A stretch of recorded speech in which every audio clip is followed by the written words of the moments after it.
wilayah Kementerian Hukum dan HAM Banten secara berkelanjutan melakukan berbagai upaya untuk meningkatkan pemahaman mahasiswa terkait pentingnya perlindungan kekayaan intelektual.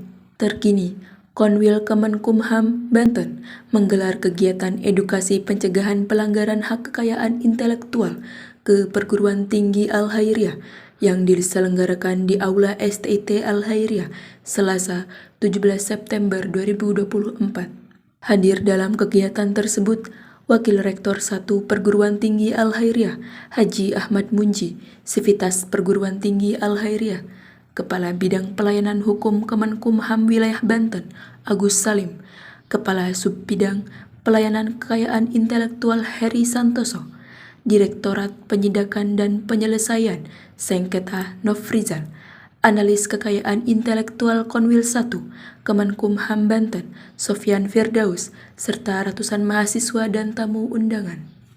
Dan perkenannya pada pagi hari ini tidak dapat bersama-sama hadir guna mengikuti kegiatan edukasi pencegahan pelanggaran kekayaan intelektual bagi perguruan tinggi yang diselenggarakan di Universitas Al-Khairiyah Kota Cilegon.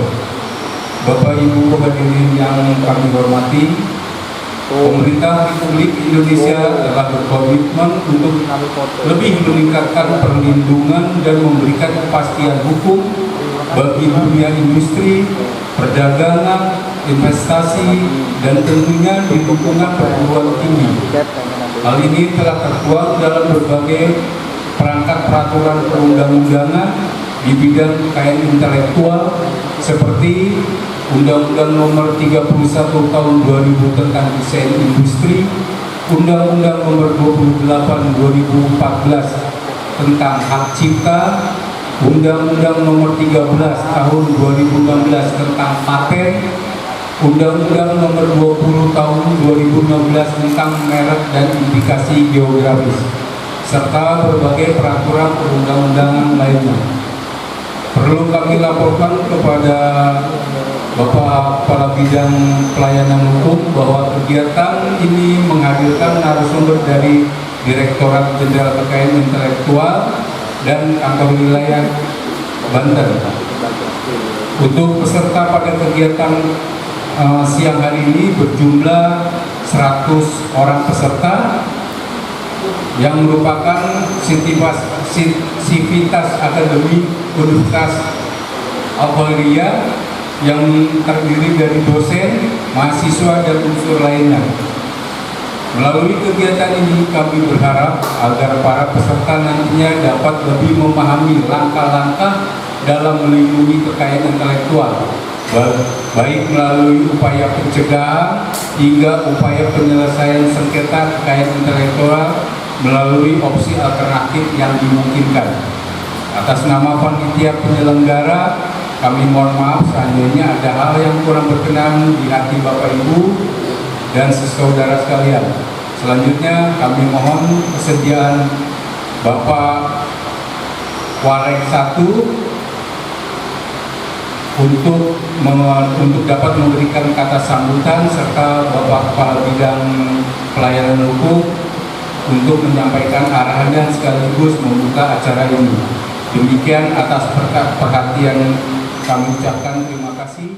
Kami ucapkan selamat datang di kampus Al-Khairiyah Citangkil, dan yang saya cintai kawan-kawan mahasiswa Universitas Al-Khairiyah dan STIT Al-Khairiyah. Di sini ada 2 perguruan tinggi, Pak ya. Jadi tadi mahasiswanya dikolaborasikan biar STIT juga ikut terlibat seperti itu.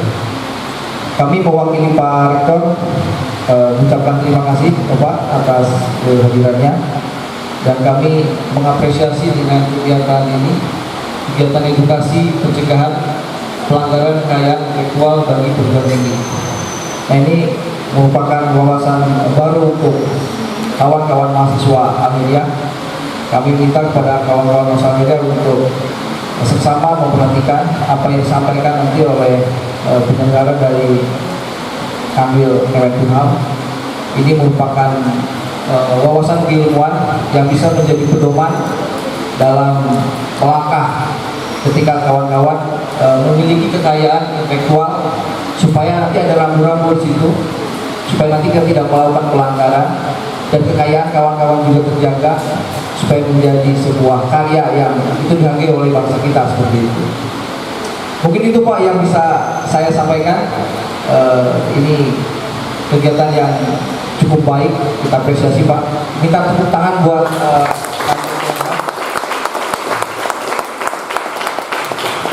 kami bangga dengan kegiatan pagi hari ini.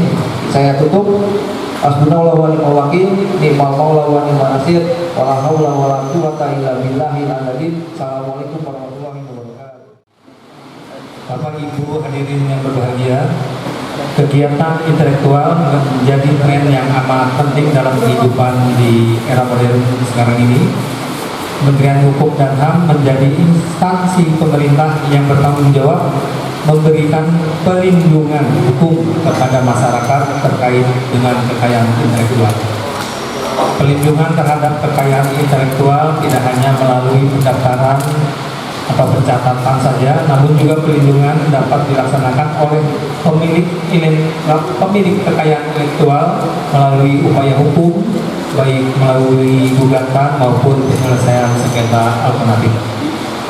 Bapak Ibu yang berbahagia, salah satu penyebab utama dari tindak pidana kekayaan intelektual adalah kemajuan teknologi digital yang telah memberikan akses yang lebih mudah dan cepat terhadap informasi dan konten yang dilindungi oleh kekayaan intelektual.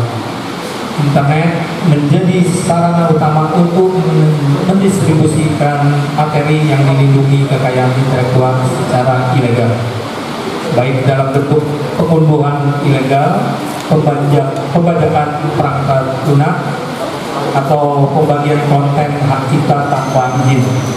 Selain itu juga di era pasar global saat ini menciptakan peluang tantangan baru dalam hal perlindungan kekayaan intelektual.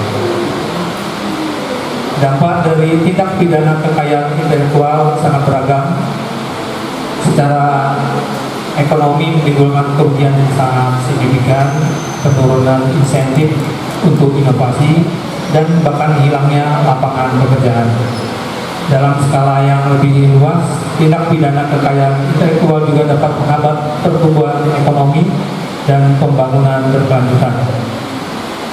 Dalam konteks pencegahan tindak pidana kekayaan intelektual adalah respon yang ditujukan untuk memberikan pemahaman yang luas dan mendalam tentang kekayaan intelektual, konsep dasarnya, kemudian peraturan, kemudian praktek terbaik dalam perlindungannya.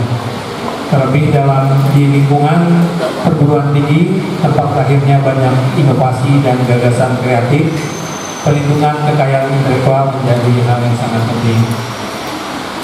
Diharapkan melalui kegiatan ini dapat meningkatkan kesadaran pemilik hak kekayaan intelektual tentang pentingnya melindungi hak mereka serta meminimalisir tindak pidana yang dapat merugikan ekonomi dan inovasi. Kami atas nama pimpinan mengucapkan ucapan terima kasih sebesar-besarnya kepada pihak kampus Universitas Al-Hidayah yang telah memfasilitasi kegiatan Kanwil Kementerian Hukum dan HAM Banten. Demikian yang dapat kami sampaikan dengan mengucapkan Bismillahirrahmanirrahim. Kegiatan edukasi pencegahan pelanggaran kekayaan intelektual bagi perguruan tinggi pada hari ini secara resmi dibuka. Semoga Allah Subhanahu wa Ta'ala yang Tuhan yang Maha Kuasa memberikan bimbingan dan ridhonya kepada kita semua. Baik, untuk mengefektifkan waktu, kami akan mengundang narasumber yang pertama. Untuk kesempatan pertama, kami silahkan yang kami hormati Bapak Sofyan Firdaus. Dia akan mengupas tuntas tentang strategi kekayaan intelektual. Kami silakan. Baik, jadi teman-teman, sekali lagi perkenalkan saya Sofyan, analis kekayaan intelektual pada kantor wilayah Kementerian Hukum dan Hak Asasi Manusia Banten. Jadi tema topik pada hari ini adalah berkaitan dengan edukasi pencegahan pelanggaran kekayaan intelektual. Nanti kedepannya akan dijelaskan bagaimana mekanisme penyelesaian sengketa berkaitan dengan kekayaan intelektual. Sebelum itu, saya akan menyampaikan sebetulnya apa yang dimaksud dengan kekayaan intelektual itu sendiri terlebih dahulu. Jadi nggak sekonyong-konyong langsung ke bagaimana cara penyelesaiannya gitu kan.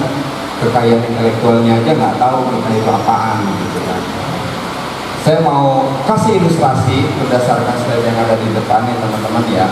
Jadi ilustrasinya gini, setiap manusia itu kan memiliki profesinya masing-masing. Dia ada yang sebagai musisi, dia ada yang sebagai tenaga pendidik, dia ada yang sebagai pelaku usaha, lainnya dan lainnya dan lainnya. Tentu punya tujuan, ya kan? Punya harapan atas pekerjaan, atas profesi yang mereka kerjakan, gitu kan?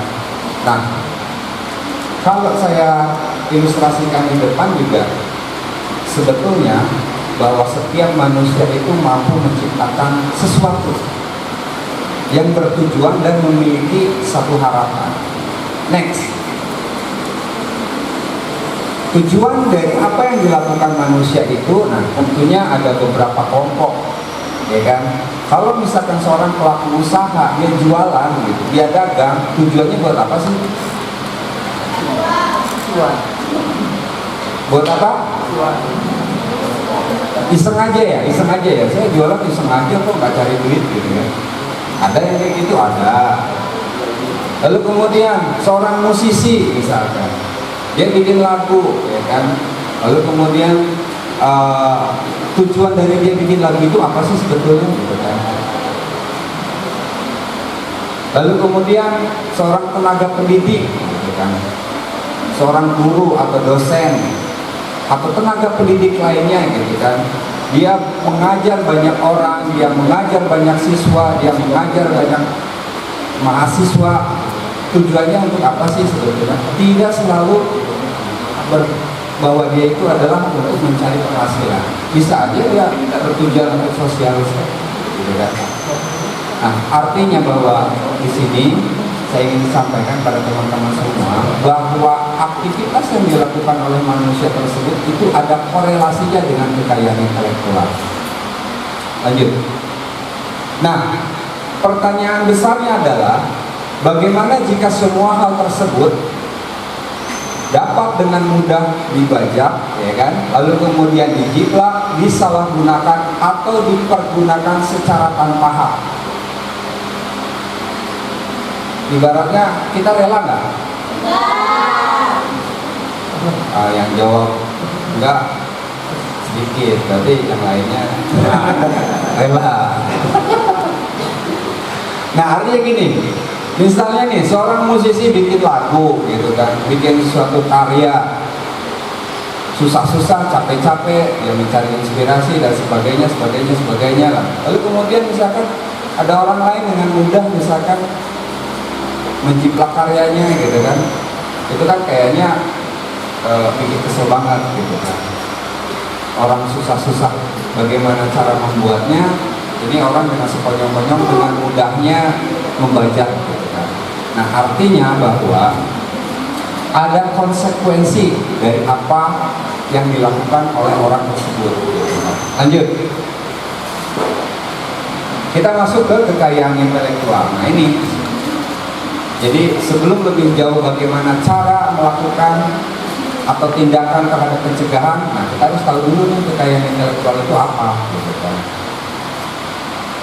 Ada yang tahu nggak? Ada yang bisa bantu jawab nggak saya? Pernah nggak dengar kata ini? Pernah nggak?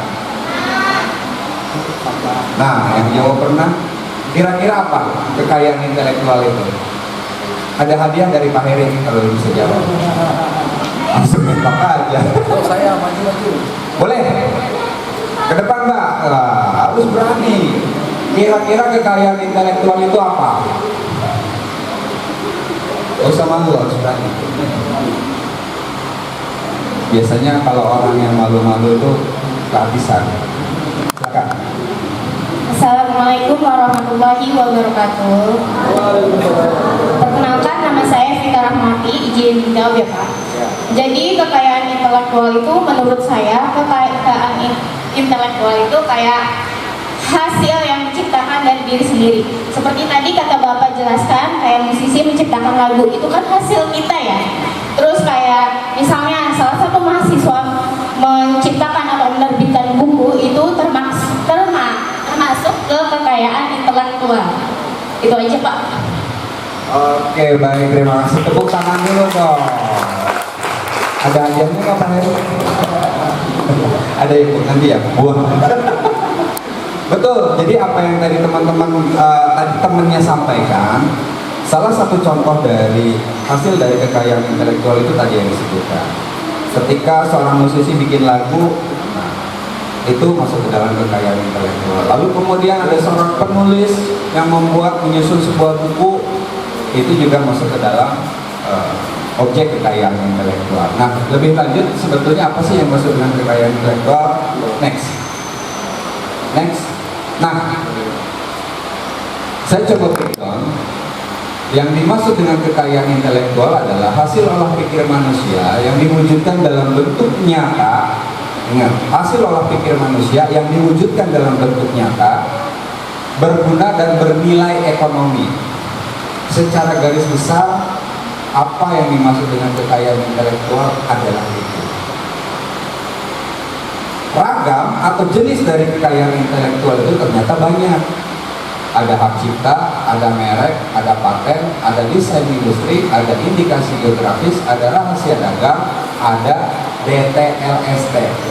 Kepanjangannya adalah desain tata letak sirkuit terpadu. Nanti saya jelaskan satu-satu. Jadi gini, hasil olah pikir manusia yang diwujudkan dalam bentuk nyata. Kalau baru sekedar ide, misalkan nih ada orang baru punya ide, apakah itu bisa disebut sebagai kekayaan intelektual? Belum, karena belum dituangkan dalam bentuk nyata. Misalnya orang punya konsep sebuah desain produk, desain kemasan, tapi dia belum wujudkan dalam bentuk nyata, itu masih belum disebut sebagai kekayaan intelektual. Orang punya inspirasi untuk membuat lagu, belum dituangkan dalam bentuk lagu yang jadi, baru cuma dalam pikirannya, itu belum bisa disebut sebagai kekayaan intelektual. Saya coba jelaskan satu persatu teman-teman, ragam atau jenis dari kekayaan intelektual. Yang pertama, hak cipta. Hak cipta adalah jenis kekayaan intelektual yang paling luas cakupannya. Dia mencakup karya seni, sastra, dan ilmu pengetahuan. Seni, sastra, dan ilmu pengetahuan. Kalau yang berkaitan dengan seni pasti banyak. Musik, tari-tarian, puisi, lalu kemudian seni lukis, nah, itu masuk ke dalam hak cipta. Dan lainnya, dan nanti ada contohnya lebih banyak. Lalu kemudian ada merek. Merek ternyata masuk ke dalam kekayaan intelektual. Bagaimana seseorang bisa membedakan antara produk yang satu dengan yang lainnya kalau tidak ada mereknya? Pasti akan kesulitan. Lalu kemudian ada paten. Yang dimaksud dengan paten adalah hak eksklusif yang diberikan negara kepada seorang inventor atas invensinya. Ada yang tahu inventor? Inventor, tahunya kreditor ya. Inventor itu penemu. Jadi paten itu adalah penemuan di bidang teknologi. Misalnya, saya kasih contoh. Tahu velcro? Ada yang tahu velcro? Velcro, tahu? Nah, padahal sering kita temui velcro. Perepet, tahu perepet? Kalau misalkan tas, sepatu, perepet, nah itu namanya velcro. Itu velcro namanya. Velcro merupakan salah satu produk paten. Jadi Objek dari paten itu adalah satu, dia bisa berupa alat atau proses. Yang kedua, dia mempunyai fungsi khusus dan problem solving. Velcro punya fungsi? Punya. Awalnya tidak ada, lalu kemudian orang ada yang membuat velcro, mempunyai fungsi khusus, itu masuk ke dalam paten. Dan lainnya, mulai dari hal yang sederhana sampai dengan teknologi yang tingkat tinggi, masuk ke dalam paten. Sekilas saja, nggak usah terlalu jauh. Lalu kemudian belum ada desain industri. Desain industri adalah berkaitan dengan bentuk estetika suatu produk. Mungkin teman-teman bisa lihat untuk bentuk dan jenis desain dari sebuah kursi pasti banyak. Nah, bentuk dari benda-benda tersebut ternyata bisa dilindungi sebagai desain industri. Botol air mineral aja itu banyak ragamnya, banyak jenisnya, banyak desainnya, banyak bentuknya, dan itu ternyata dilindungi oleh desain industri. Lalu kemudian ada indikasi geografis. Contohnya adalah produk khas suatu daerah yang dipengaruhi oleh faktor alam maupun manusia. Tahu biji lembu? Nah, itu contoh dari indikasi geografis. Kopi Gayo, kopi Kintamani, nah itu merupakan produk dari indikasi geografis. Lalu kemudian rahasia dagang. Ada yang tahu rahasia dagang nggak? Ya, yang jawab tahu boleh dong. Hebat loh ya, tahu rahasia dagang. Saya kira yang cuma tahu cuma rahasia hati aja kan. Ternyata rahasia dagang ada yang tahu. Boleh yang tadi teriak tahu?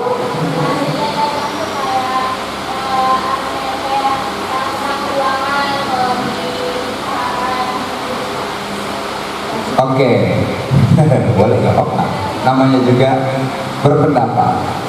Rahasia dagang adalah satu bentuk informasi umum yang dirahasiakan. Umumnya nih, paling umum ya, contoh yang paling sederhana itu biasanya resep. Resep suatu masakan itu bisa dilindungi oleh rahasia dagang. Yang punya 11 bumbu rahasia apa? 11 bumbu rahasia, tagline-nya, iklannya seperti itu. Produknya apa itu? Mereknya 11 bumbu rahasia.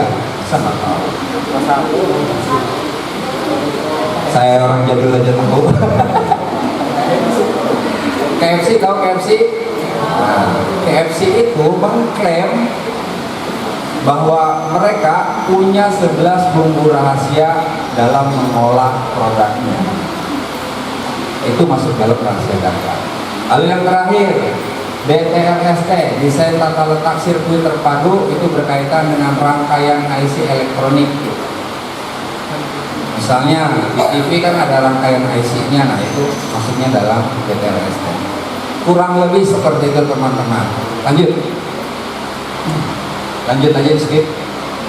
Oke, secara spesifik pada kesempatan hari ini saya akan jelaskan dua objek kekayaan intelektual yang akan dikupas lebih jauh. Yang pertama adalah hak cipta. Hak cipta adalah hak eksklusif pencipta yang timbul secara otomatis berdasarkan prinsip deklaratif setelah suatu ciptaan diwujudkan dalam bentuk nyata. Tadi saya sudah jelaskan di awal, ruang lingkupnya adalah karya seni, sastra, dan ilmu pengetahuan. Lanjut. Nah, jadi misalnya ada buku, karya tulis, musik, lagu, karya seni rupa, fotografi, audiovisual, ada koreografi, ada program komputer. Makanya nih, tadi saya bilang anak-anak IT ada di sini ya. Teknik informatika ada? Ada, Pak. Nah, software itu ternyata masuk ke dalam perlindungan hak cipta. Lalu kemudian di sini ada vlogger nggak? Atau konten kreator gitu? Nah, hati-hati tuh. Jadi bahwa setiap audio visual itu ternyata punya perlindungan hak cipta. Makanya kalau misalkan buat YouTuber nih atau konten kreator sering disampaikan atau diucapkan tuh istilah-istilah, awas lo nanti kena copyright ya. Kayak yang iya aja tahu copyright apa artinya kan. Baru cuma bisa menyebutkan copyright. Copyright itu hak cipta. Tapi nanti akan saya coba jelaskan lebih mendalam apa yang dimaksud dengan hak cipta atau yang disebut dengan copyright tadi. Dalam hak cipta nih teman-teman, ada dua hak yang dilindungi. Yang pertama ada hak moral, yang kemudian selanjutnya ada hak ekonomi. Kalau saya coba bacakan, hak moral adalah hak yang dimiliki pencipta atau penulis suatu karya untuk melindungi integritas pribadi dan reputasi mereka terkait karya cipta tersebut. Misalnya gini, Ahmad Dhani bikin lagu, hak moral Ahmad Dhani adalah selaku pencipta. Makanya dalam setiap lagu yang dibawakan, baik oleh Dewa 19 maupun oleh artis lain, pasti kan selalu ada tulisannya kan, judul lagu apa dibawa penciptanya. Nah, itu masuk ke dalam hak moral. Sampai ujung kaki pasti berhubungan dengan intelektual, percaya tidak? Nah, sekarang kalau pakai jilbab itu kan ada mereknya macam-macam. Apa yang sekarang lagi viral? Nah, saya nggak tahu, biasanya adik-adik ini paham. Merek jilbab, Rabani misalkan, kemudian merek kacamata juga ada, kemudian bosnya bajunya sampai ke kaki. Ini pasti berhubungan dengan kekayaan intelektual budaya. Tetapi dalam konteksnya di masyarakat kita, kadang-kadang saya mau patenkan nih, saya mau patenkan. Ini sebuah hal yang berbeda antara paten, merek, hak cipta ini berbeda sebenarnya. Tadi sudah disampaikan juga sama pemateri pertama Pak Sofian tadi bahwa ini ada pengertian itu ya. Jadi kadang-kadang kita bingung sendiri, semuanya saya mempatenkan. Paten ini beda antara hak cipta, paten ini beda. Itu ya. Next. Nah, ini ada beberapa hal secara general, secara garis besar. Jadi kekayaan intelektual ini ada yang personal atau berbadan hukum tadi sudah disampaikan, tapi juga ada yang sifatnya komunal. Nanti saya tambahkan juga di sana. Jadi ini ada merek, ada paten, ada rahasia dagang, indikasi geografis, desa industri, data sirkuit terpadu, kemudian hak cipta. Tadi sudah dipaparkan ya, bisa tidak panjang lebar. Ternyata di sana ada juga ternyata namanya kekayaan intelektual komunal. Nah, apa ini? Komunal itu seperti EBT namanya, ekspresi budaya tradisional. Contoh tari pecah, bebo. Nah ini masuk, ini juga dilindungi, tetapi tidak boleh perorangan. Ya, sifatnya komunal. Kemudian ada juga namanya PT di sana, pengetahuan tradisional. Orang membuat tanjak, misalkan membuat, kalau kami di Sumatera itu namanya itu tempoyak. Nah, tempoyak itu kan ada, tidak semua orang yang bisa membuat itu. Ada pengetahuan-pengetahuan. Kemudian kalau di Jogja ini namanya gudeg. Apakah semua daerah bisa? Tidak, itu ada. Nah ini bagian dari pengetahuan dari masyarakat lokal itu sendiri. Kemudian juga ada namanya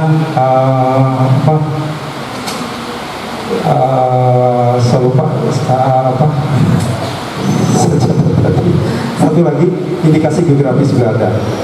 Indikasi geografis tadi sudah disampaikan karena faktor alam, manusia dan lain. Satu lagi ini sumber daya genetik, ya, sumber daya genetik seperti anoa, kemudian ikan tili kalau di Sumatera itu kan ada ikan tili, tidak semua juga ada. Jadi itu ya yang masuk dalam klaster-klaster komunalnya di sana. Jadi ada, mungkin kita lebih konsentrasi tadi di mereknya, kemudian di hak cipta. Ini sebenarnya kita pelan-pelan saja memahaminya itu. Nah, next. Nah, ini sebagai ilustrasi sederhananya. Kalau paten ini kan di sini. Nah, ini cara mengoperasikannya, kemudian teknologinya di sini datanya. Ini sambil contoh sederhananya ya. Nah, dari sini.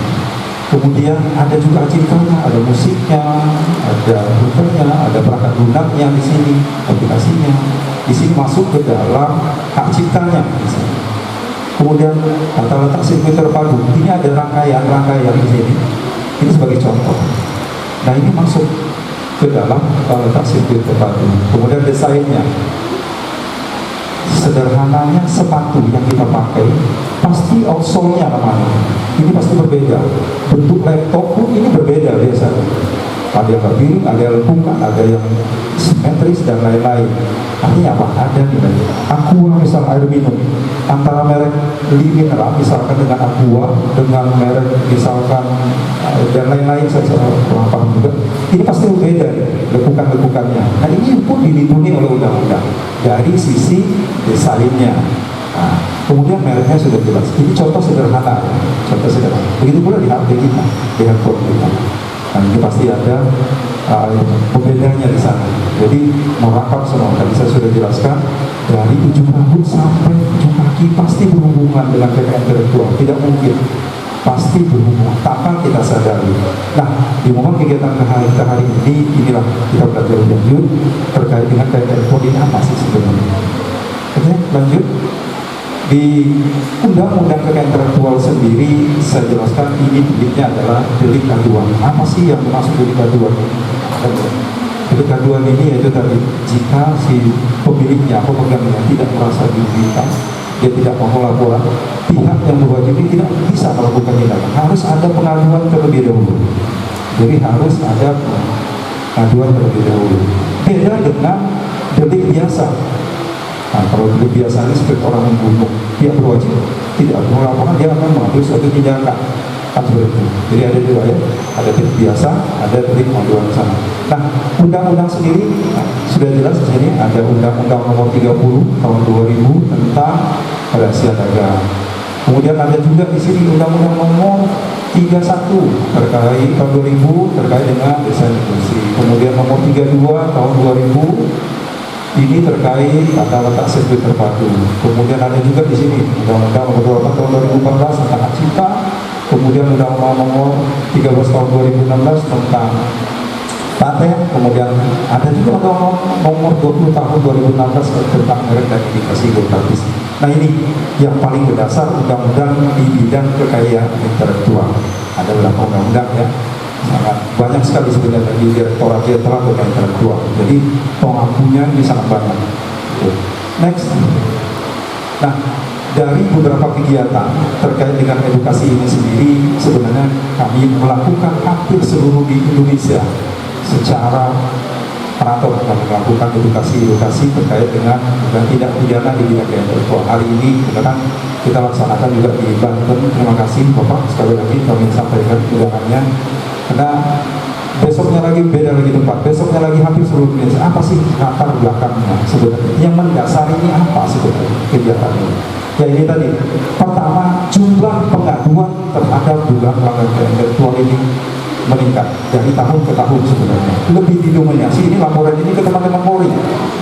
Selain itu ke penyidik pegawai negeri sipil, Direktorat Jenderal Kekayaan Intelektual, Kementerian Hukum dan Hak Asasi Manusia. Jadi ada dua ya, laporan ini bisa di Polri dan bisa di Direktorat Jenderal Kekayaan Intelektual, Kementerian Hukum dan Hak. Intinya di Kementerian Hukum dan Hak dan tadi di Polri.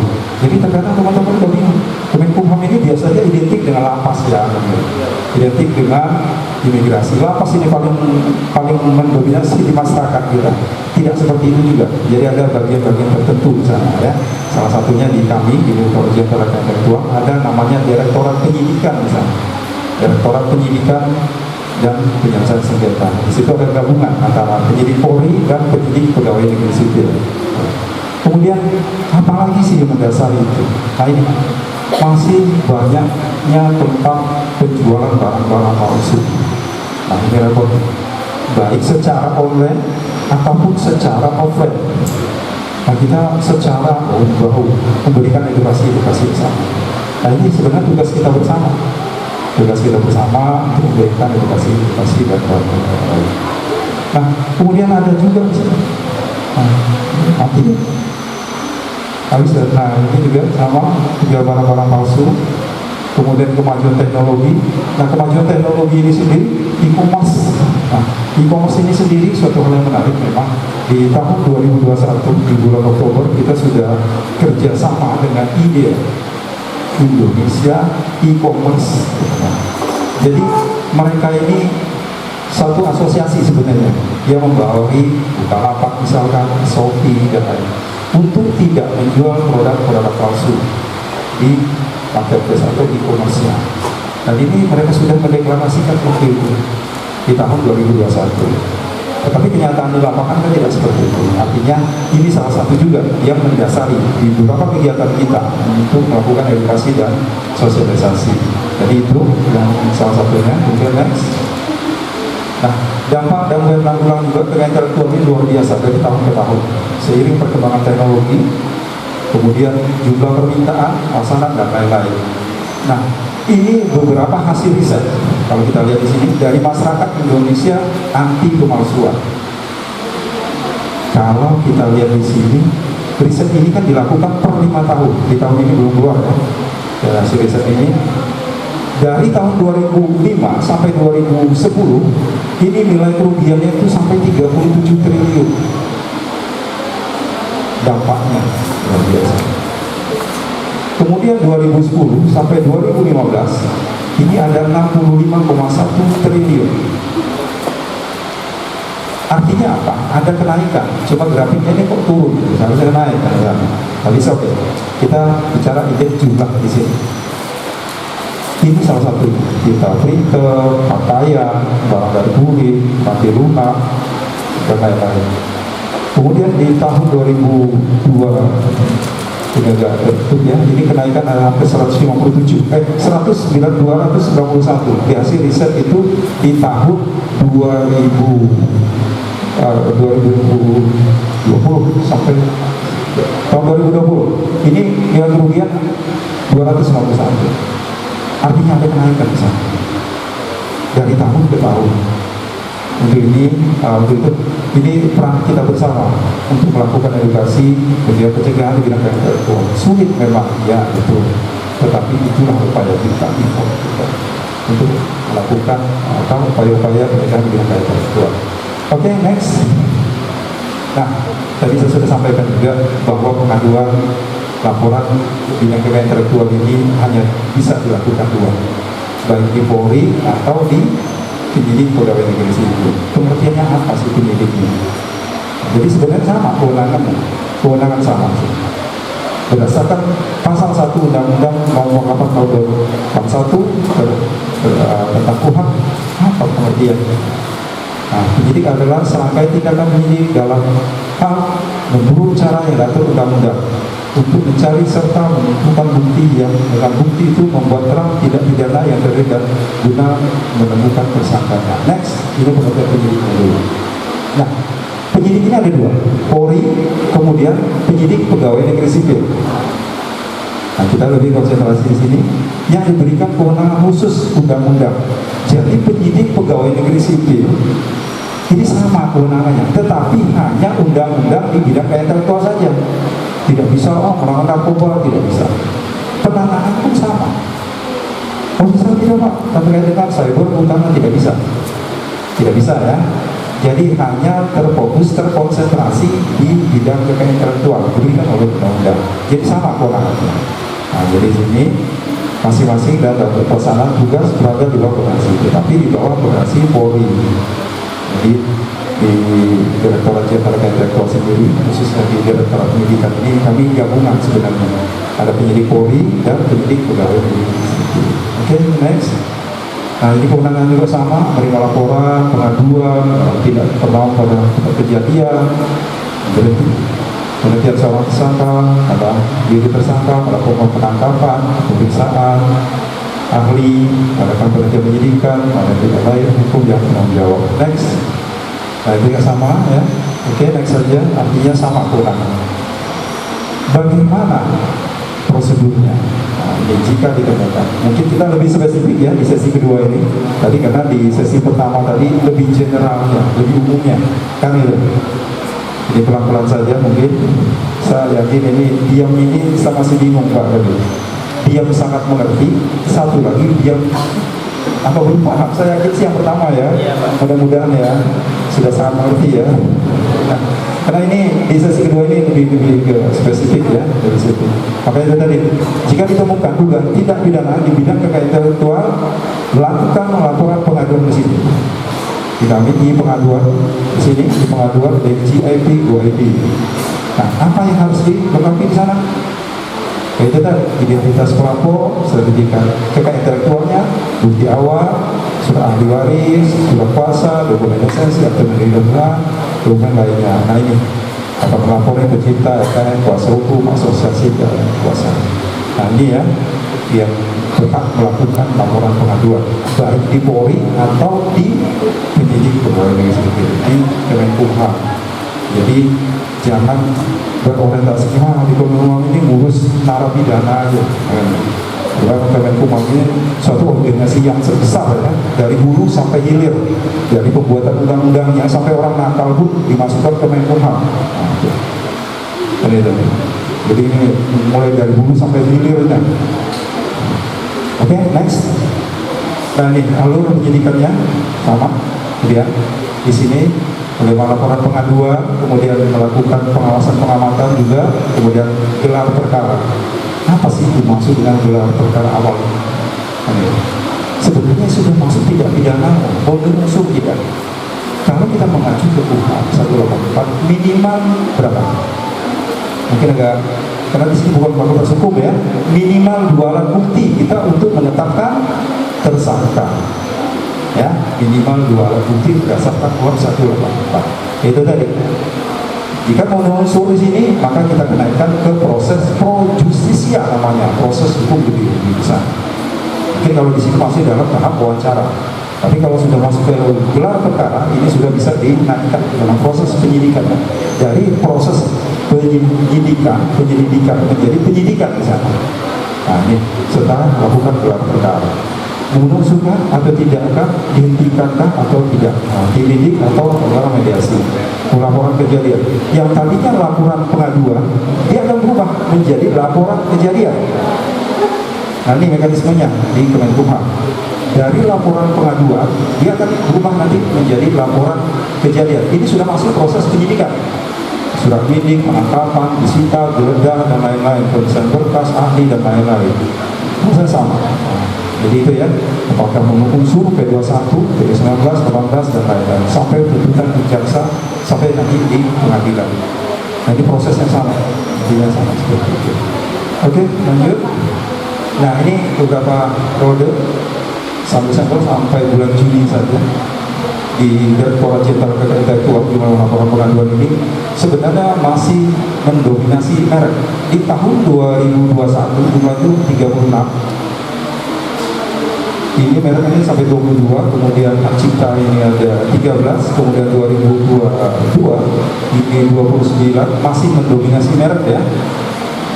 Ini ada 46, kemudian di tahun 2023 ini 53, ini masih mendominasi merek, kemudian hak cipta ada 17, kemudian 2024 ini ada 31, kalau tidak salah informasi terakhir ini sudah masuk sekitar 46 laporan di kami. Ini masih 31, ini masih perjuangan. Artinya apa? Ini ada kenaikan, terus ada kenaikan. Tidak menutup kemungkinan ini akan naik terus.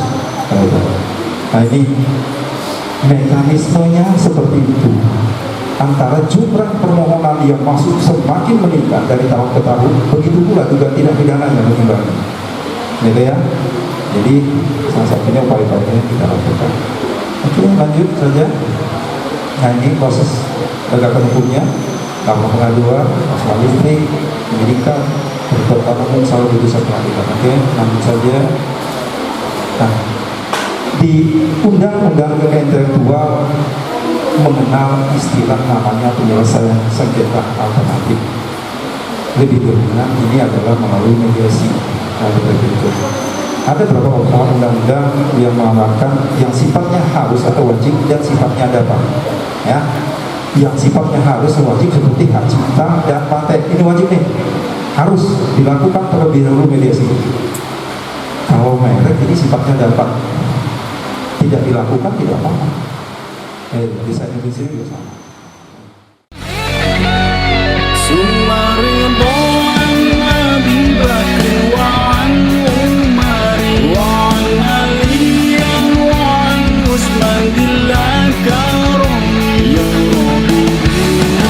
Mustafa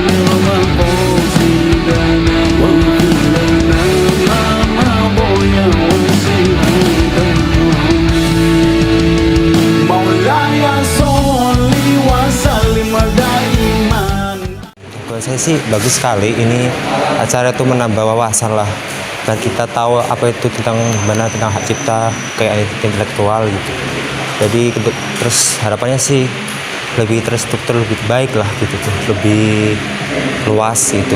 Kayaknya harus ada endorsement kayak iklan-iklan mungkin, atau dalam video berupa podcast somasi agar kita lebih baik lagi lah gitu.